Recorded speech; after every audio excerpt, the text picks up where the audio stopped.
আমি একজন আলেম হওয়া সত্ত্বেও একজন স্কুলে পড়া মেয়েকে দেখতে গিয়েছিলাম। মা জোর করে আমাকে সেখানে নিয়ে গিয়েছিল। আমাকে মেয়ের সাথে কথা বলার জন্য কিছু সময় দেওয়া হয়। আমি মেয়েটিকে বলি, আসসালামু আলাইকুম, কেমন আছেন আপনি? তখন মেয়েটি আমাকে বলে, ওয়ালাইকুম আসসালাম, আমি ভালো আছি, আপনি কেমন আছেন? আমি তখন বললাম, আলহামদুলিল্লাহ, আল্লাহর রহমতে বেশ ভালো আছি। আপনি যদি কিছু মনে না করেন, আপনাকে কিছু প্রশ্ন করতে পারি? আচ্ছা, আপনার বিয়ের জন্য কেমন ছেলে পছন্দ? মেয়ে কিছুক্ষণ ভেবে উত্তর দিল, আমার প্রকৃত দিনদার ছেলে পছন্দ। আমি তখন বললাম, আলহামদুলিল্লাহ, তবে আপনি কি একজন প্রকৃত দিনদার ছেলেকে সহ্য করার মতো প্রস্তুতি নিয়েছেন? মেয়েটি তখন আশ্চর্য হয়ে জিজ্ঞেস করলো, এটি আবার কেমন কথা? ছেলেটি তখন বলল, এটাই তো আসল বিষয়। যারা প্রকৃতপক্ষে দিনদার, আল্লাহ তাআলা তাদেরকে ইচ্ছাকৃতভাবে অনেক রকমের বিপদ আপদ দিয়ে পরীক্ষা করেন। হাদিস কুদসিতে 123 নম্বর আয়াতে আছে, যখন কোন কাফের মুশরিক আল্লাহ রাব্বুল আলামিনের কাছে কিছু চাই, তখন আল্লাহ বলেন, হে জিবরাইল, তার সমস্ত সবকিছু পূরণ করে দাও, আমি তার ডাক শুনতে চাই না। আর যখন কোন মুমিন ব্যক্তি আল্লাহ রাব্বুল আলামিনের কাছে দোয়া করে, তখন আল্লাহ রাব্বুল আলামিন বলেন, হে জিবরাইল, তার প্রয়োজন সহকৃত রাখার কারণ আমি তার ডাক অনেক বেশি ভালোবাসি। ছেলেটির এসব কথা শুনে মেয়েটি অবাক চোখে তাকিয়ে রইল। ছেলেটির মুখে এসব কথা শুনে মেয়েটি বলল, ইনশাআল্লাহ আমি সবকিছু চেষ্টা করব। মেয়েটি বলল, আমিও দিনদার হওয়ার চেষ্টা করব, ইনশাআল্লাহ। ছেলেটি আবার মেয়েটিকে জিজ্ঞেস করলো, আপনি কোন পর্যন্ত লেখাপড়া শিখেছেন? মেয়েটি বলল, আমি এসএসসি পরীক্ষা দিয়েছি। তারপর ছেলেটি আবার প্রশ্ন করলো, আপনি কোরআন শরীফ পড়তে পারেন?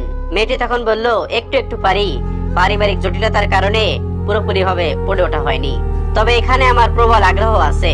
আমি মেয়েটির কথা শুনে কোথায় যেন হারিয়ে যাচ্ছিলাম। আমি তার সাথে কথা বলতে বলতে আমি তার মাঝে হারিয়ে যাচ্ছিলাম। মাশাআল্লাহ। আমি যখন মেয়েটিকে বললাম, আমি আপনার সাথে আরো একটা বিষয়ে কথা বলতে চাই, আপনি মুহররম কত টাকা নেবেন তাকে আগে থেকে চিন্তা করে রেখেছেন? এই বিষয় নিয়ে আপনার কি কোনো পরিকল্পনা আছে কি? মেয়েটি তখন বলল, মুহররম কি? মুহররম সম্পর্কে আগে আমাকে বলুন। আমি তখন বললাম, মুহররম হচ্ছে আরবি ভাষা, আমরা যাকে কাবিন বলি। মেয়েটি তখন বলল, এটা আমার পরিবার যা সিদ্ধান্ত দেবে আমি তাই মেনে নেব, এটা আমার পরিবারের সিদ্ধান্ত। আমি যখন মেয়েটিকে বললাম, এই টাকার হক একমাত্র আপনারই আছে, এই সিদ্ধান্ত আপনার নেওয়া সর্বোত্তম। আপনার এই মুহররমের টাকা আপনার চাহিদা মতো আমাকে বলতে পারেন। যদি আমার দেওয়ার মতো সামর্থ্য থাকে তবে আমি আপনাকে বিয়ে করব, আর যদি তা আমার সাধ্যের মধ্যে থাকে তাহলে আমি বিয়ের প্রথম রাতে আপনাকে তা দিয়ে দেব। মেয়েটি তখন চিন্তায় বিভোর হয়ে গেল। আমি মেয়েটিকে চিন্তায় হারিয়ে যেতে দেখলাম। আমি তখন মেয়েটিকে বললাম, আপনি সময় নিতে পারেন, আপনার যতটুকু প্রয়োজন ততটুকু সময় নিতে পারেন, পরবর্তীতে আমাকে জানিয়ে দিবেন, আমি তা বিবেচনা করে দেখব। মেয়েটি অনেক সময় ভেবে আমাকে উত্তর দিল, আচ্ছা, ইসলামের সর্বনিম্ন মুহররম কত টাকা? কথাটি শুনে আমি এখন অবাক হলাম।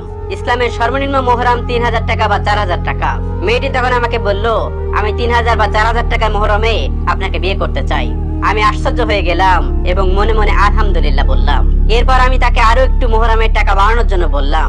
মেয়েটি তখন আমাকে বলল, আপনি তো বললেন এই সিদ্ধান্ত একমাত্র মেয়েটি নিতে পারে, তাই এটি আমি আমার মুহররম ধার্য করেছি। আশা করি আপনার এখানে কোনো আপত্তি থাকবে না।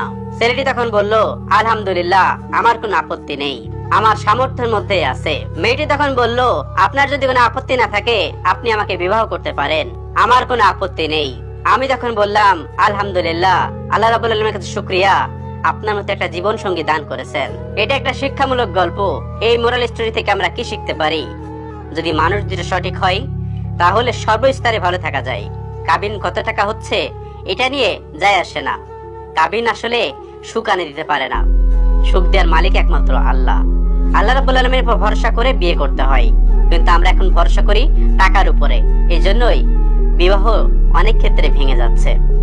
একবার চোখ বুলিয়ে দেখবেন এই সমাজে, এই দৃষ্টিতে। সেজন্য আল্লাহ রাব্বুল আলামিনের ভরসা করে বিয়ে শাদী করুন, বিয়েকে সহজ করে দিন। আল্লাহ রাব্বুল আলামিন আমাদের সবাইকে বোঝার তৌফিক দান করুন। আমিন।